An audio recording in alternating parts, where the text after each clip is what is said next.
We need forest science to ensure our forests remain resilient to the many pressures they face today.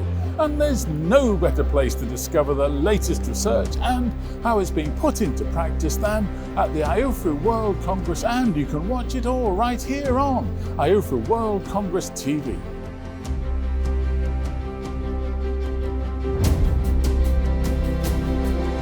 Welcome back to IUFRO World Congress TV and our second show, brought from you from the heart of the action right here in Stockholm.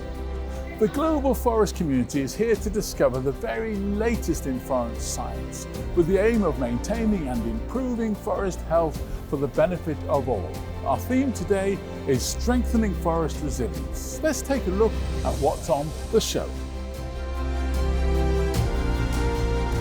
The research community needs to understand and respect the people that their science can serve, whether it's communities or policymakers, so that the results are much more easily translated into actionable advice. We'll sit down with the IUFRO President to hear how he's trying to convert research into societal impact. Sustainable forest management offers so many opportunities. I only see promising prospects for the future for engagement of women in forestry sector.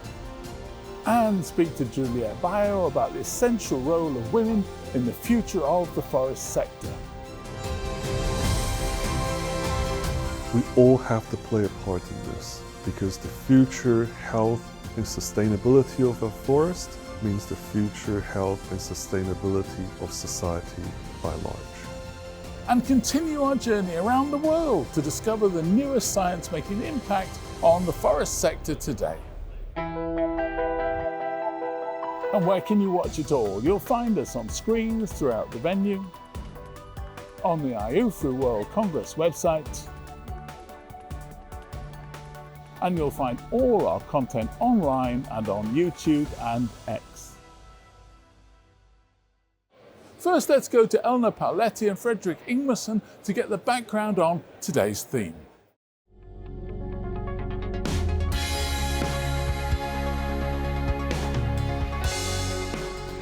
Biotic and abiotic stressors of the forest have been studied for a long time, but recent developments confirm that climate change is already threatening our forest.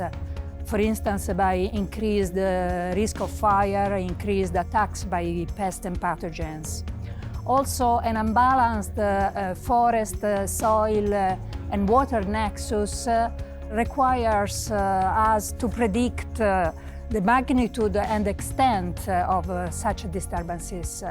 Finally, the Congress will help us to understand forest vulnerability and adaptation mechanism and how to manage and predict and reduce this risk. This theme is very much expected to be on the agenda for a Congress like this when we have people coming from all over the world. We do see that the circumstances are different in different parts of the world, but climate change is there and it's affecting all of us. And we know that within 100 years there will be severe consequences of the climate change. And the theme for this Congress is Forest and Society towards 2050. And looking already at 2050, there will still be severe consequences. We see it actually already today. So this is the reason why this theme is so important to have at the Congress about forest and societal development.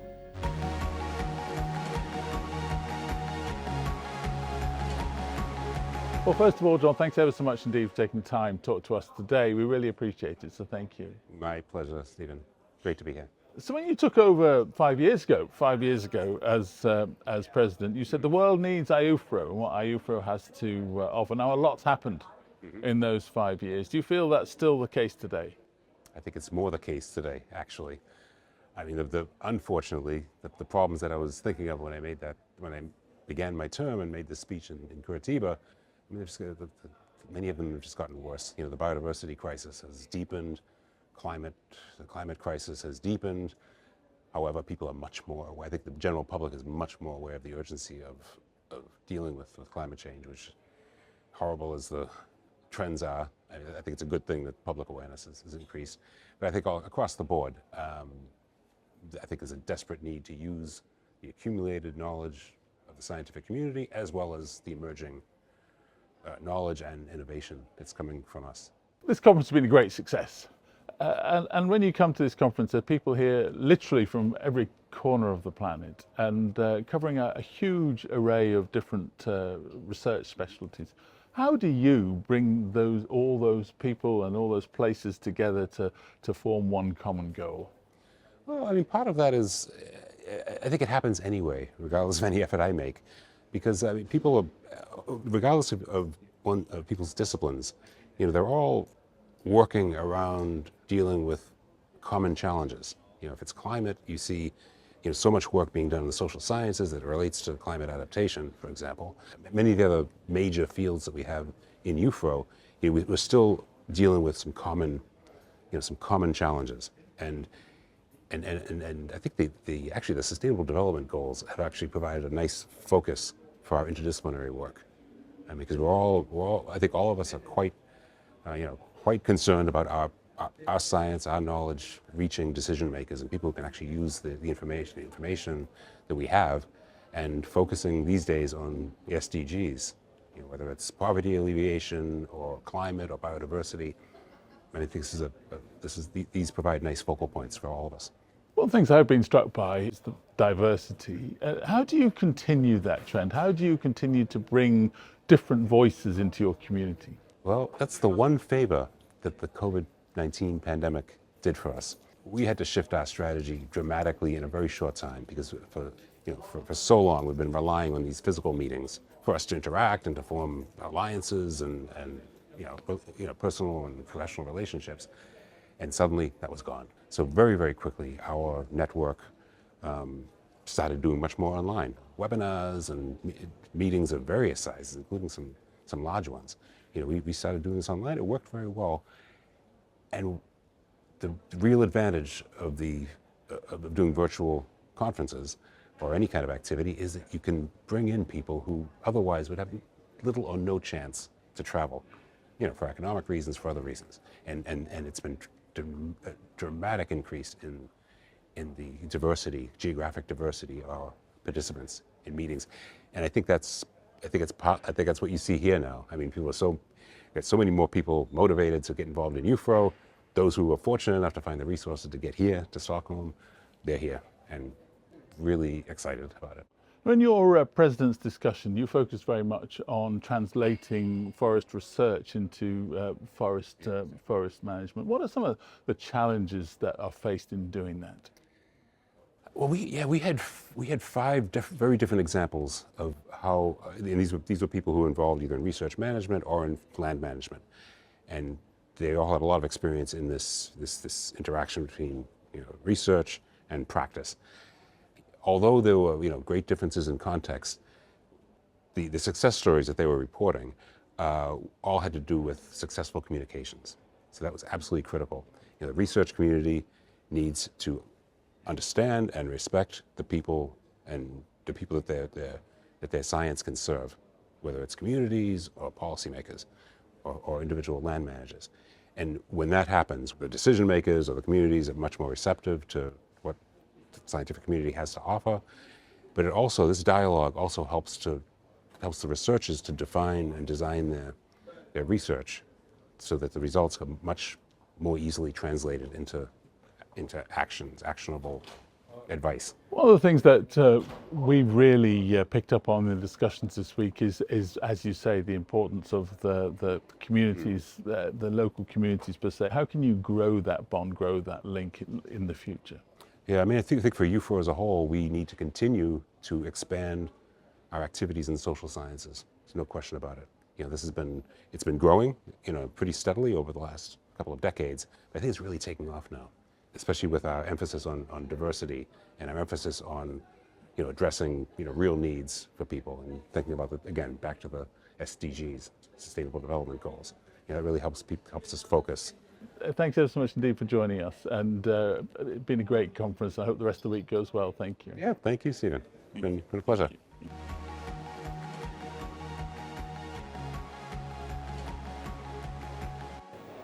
Fascinating insights there from a busy 5 years for John Perotta. Now to our first feature today, Treeo are a US-based organisation using genome editing to improve tree resilience. Let's take a closer look. Climate change is devastating forests around the world. Treeo is an NC State University startup company that combines genome editing with the power of tree genetics. At Treeo, we use powerful genome editing technology to change DNA sequence and induce mutagenesis in forest trees of commercial interest. CRISPR is a technology that allows us to target DNA specifically and induce mutagenesis at a very precise location in the genome to turn on, off, up, or down genes of interest and breed the best, most efficient natural genotypes to make more sustainable trees. Treeo is uniquely positioned to democratize CRISPR in forestry because over the years we have assembled all the necessary ingredients to make CRISPR work in trees. We need people to understand how dire the situation is that we're in right now, so we can, at speed and at scale, breed more sustainable forests. We all have to play a part in this because the future health and sustainability of our forest means the future health and sustainability of society by large.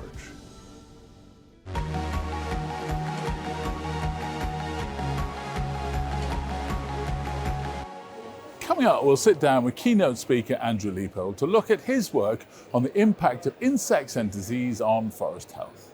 But first, to Auburn University, Alabama. Their work focuses on mitigating the impact of needle blight on pine forests in the region.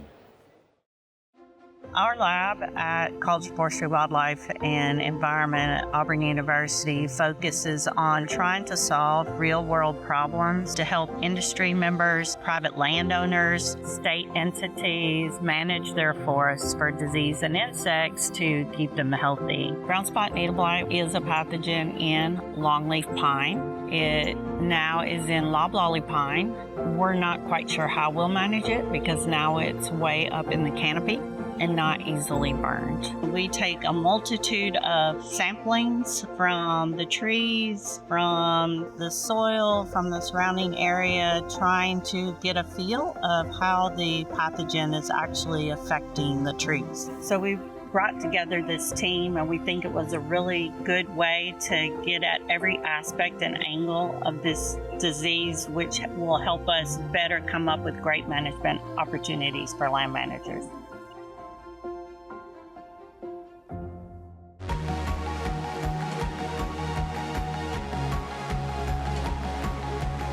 One of the biggest threats to the future of our forests is the introduction of new insects and diseases brought on by changing climate and globalization, and the disruption to existing ecosystems they bring. To discuss this, I'm joined by the USDA Forest Services Andrew Leopold. Andrew, welcome. Thank you for joining us. Good. It's an honor. So before we start talking about the threats, what value do insects and disease have within a forest? Well, for many years, in fact, back when I was younger, people used to think that all insects were bad. But over time, we've sort of learned that actually a lot of forest insects actually are beneficial. Even those that kill trees, we've learned that the disturbances that native insects create in many cases are part of natural ecosystems, and sort of the birth and deaths of forests is part of the natural cycles of forest dynamics. And so those kind of natural disturbances of forest insects are actually quite beneficial in terms of things like nutrient cycling in forests and other aspects of forest dynamics. How come we're seeing so many non-native species in forests? Well, it all goes back to globalization. With globalization, there's increasing international trade and travel. There are a lot of beneficial things about globalization in terms of economic value, but there unfortunately are some accidental things that happen, which is a lot of insects and diseases are accidentally transported in cargo, and a lot of people, us passengers, sometimes we accidentally, unknowingly transport insects with food and plants that we move around the world. And what kind of impact has that had? What we've learned is really the majority of non-native insects are actually benign. You wouldn't even notice that they're there. But unfortunately, there's a few of these species of non-native insects. They can cause tremendous damage. A lot of it goes back to sort of the fact that most of these non-native species, when they arrive in a new part of the world, trees may not have resistance to them. They may not have any natural enemies, any predators and parasites, and their populations sometimes just explode. And when they do that, occasionally they can cause massive amounts of tree mortality. So, for example, in North America, where I'm from, we had the chestnut blight fungus that was accidentally introduced back over 100 years ago, and it completely eliminated American chestnut. It's no longer a species that you even see in forests. And more recently, about 30 years ago, we had an invasion of what's called the emerald ash borer. And that species, as it spreads through North America, it's completely eliminating the majority of trees that are ashes in the genus Fraxinus. So these can have huge impacts.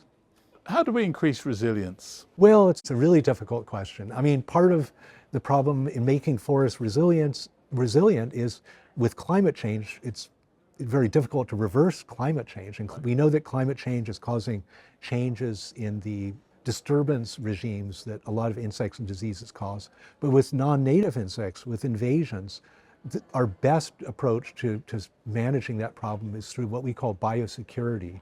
And that's where typically done by government agencies, where they regulate trade and imports to make it safer so insects and diseases aren't moved with trade, and also so that passengers and airplanes don't move insects. So that's probably our best approach. You talked about some big issues there, globalization, climate change. So what needs to be done now, do you think, to improve the situation? What needs to be done in terms of resilience that we've talked about? Well, I'm a scientist, so it's easy for me to say what we need is more research, but I do think that science can contribute to finding solutions to these problems. We really don't understand even a lot of the natural disturbance regimes that insects cause. We also don't understand very well how insects and diseases are responding to climate change, and we don't really understand the factors that promote biological invasions and how they best can be managed. So to be honest, I think that to make wiser decisions about how to make forests more resilient to these disturbances, we really need more research. Well, thank you ever so much indeed for joining us today. Fascinating discussion, so thank you. Thank you.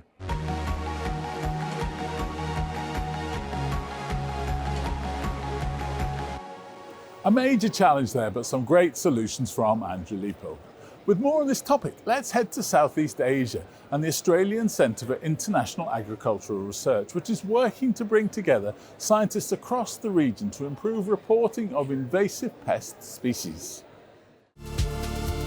Building a regional biosecurity network will enhance the biosecurity capacity of each of the participating countries, because the network is designed to create a shared protocol and shared data.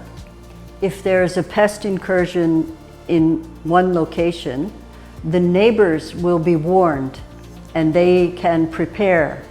What we want to do is share the research results from the project with policymakers, so that where we have learned that, it's more effective, for example, to have a high-risk site surveillance, that they can evaluate that and see it's a priority and provide more support for effective biosecurity response.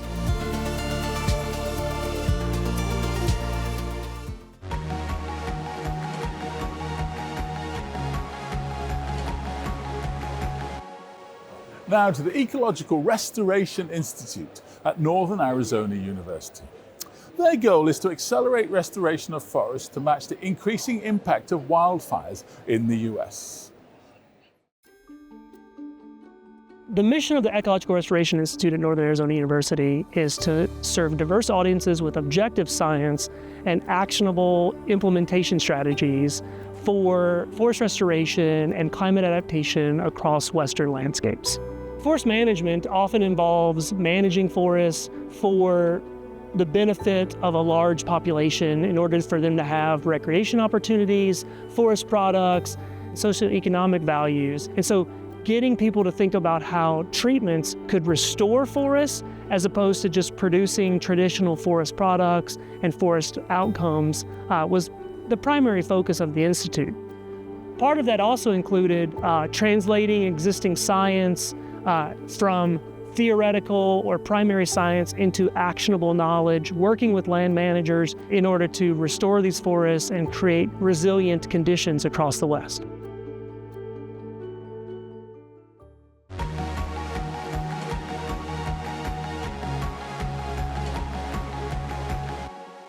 As the forest sector changes and as the push for sustainability grows, it's absolutely essential to include the unique perspectives of women across research, business, as well as in the vital roles they play in the bioeconomy globally. To discuss this, I'm absolutely delighted to be joined by West Africa's first female forester and director of the UN Forum on Forest Secretariat, Juliet Bio. Well, first of all, Juliet, thank you ever so much indeed for joining us today. It's a great pleasure to meet you, so thank you. It's really a great honor and privilege, and I'm really grateful for this opportunity. You're such a successful person, and when we're talking about forestry and we're talking about sustainable development, what unique perspective do you think women bring to that? I will answer your question at two different levels. The first level is related to women professionals and politicians in the field of forestry, and the second level is related to women who are down there struggling to protect forests for their livelihood and their future generation. Regarding the first level, I like to really share my personal experience. My first job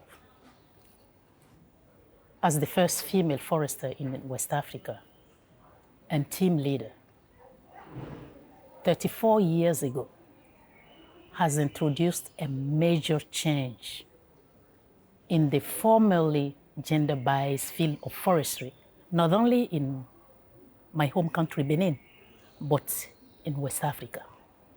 Until then, issues to do with forests were taboo, and forests considered sacred areas that were not to be violated by women. Additionally, I took up my position at the moment where the shift from coercive to participatory approach of managing forests was becoming effective, although there were some recurrent conflicts between forest department and the local community. Alongside of all this, I had to manage a predominantly male team of workers.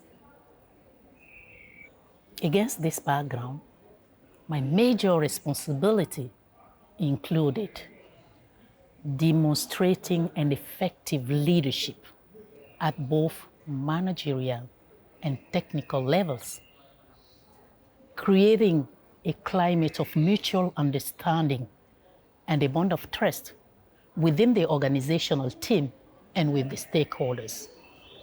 And finally, helping to change mentalities that denigrate women's dignity and thereby advancing their right.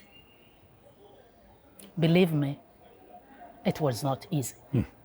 It took a great deal of humility and self-confidence to earn trust.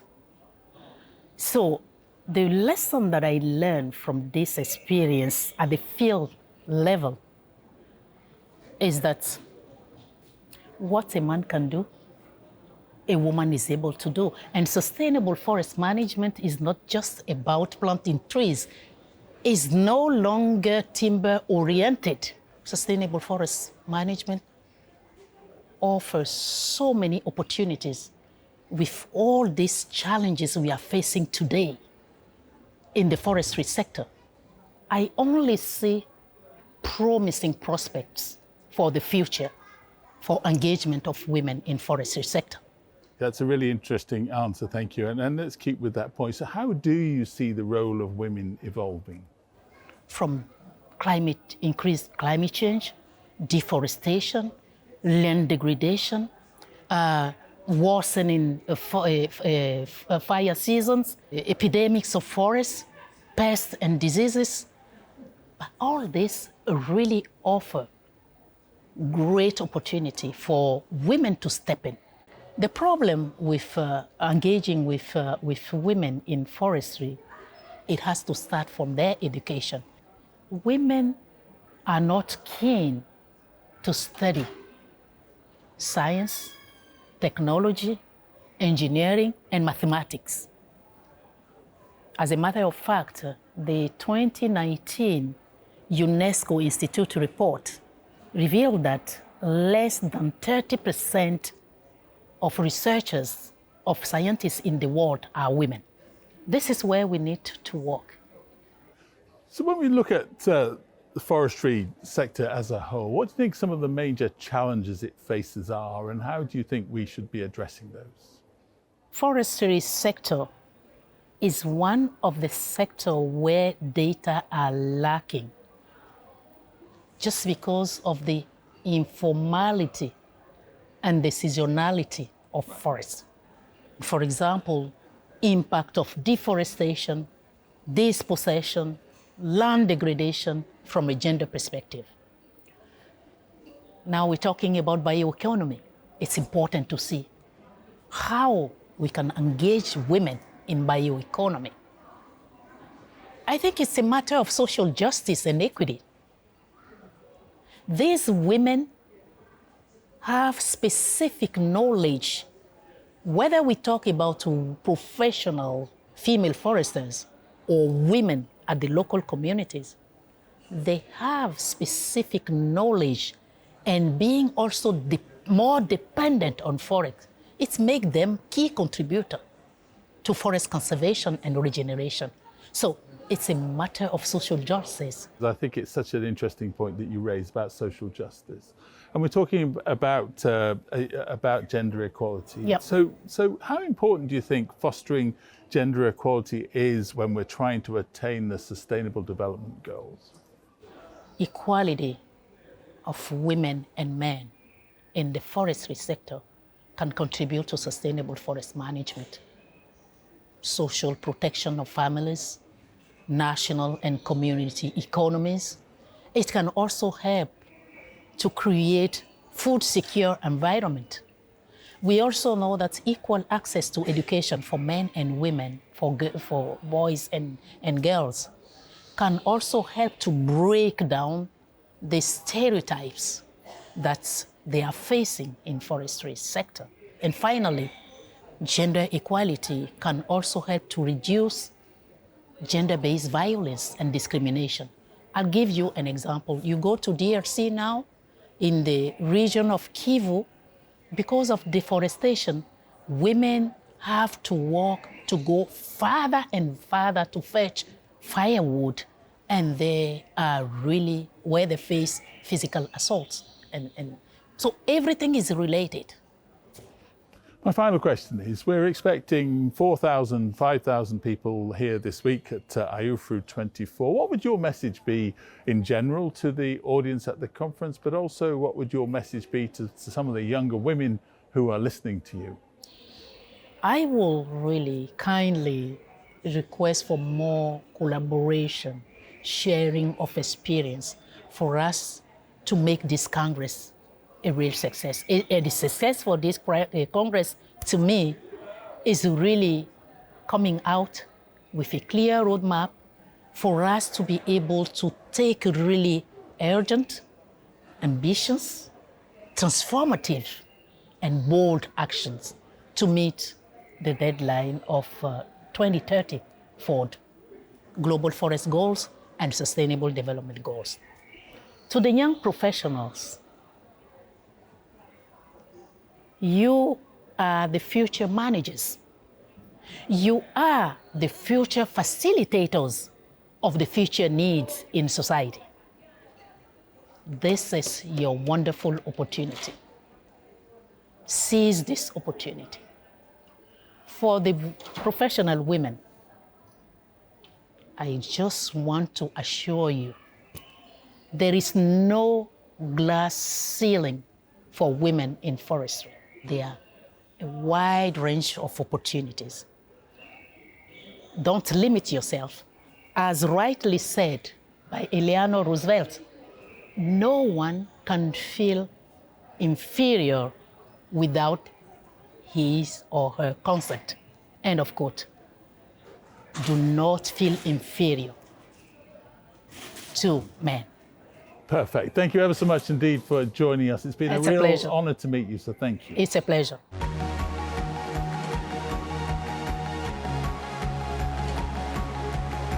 Well, that's it for today. Tomorrow we'll dive into our next big theme, looking at what it means to have responsible forest bioeconomy. We'll report back on challenges in the Nordic forest sector as we head out on a field trip and investigate illegal activity in the forest sector. Until then, where can you watch it? You'll find us on screens throughout the venue, on the IUFRO World Congress website, and you'll find all our content online and on YouTube and X. Enjoy the midsummer sunshine in Stockholm, and we'll see you right back here tomorrow.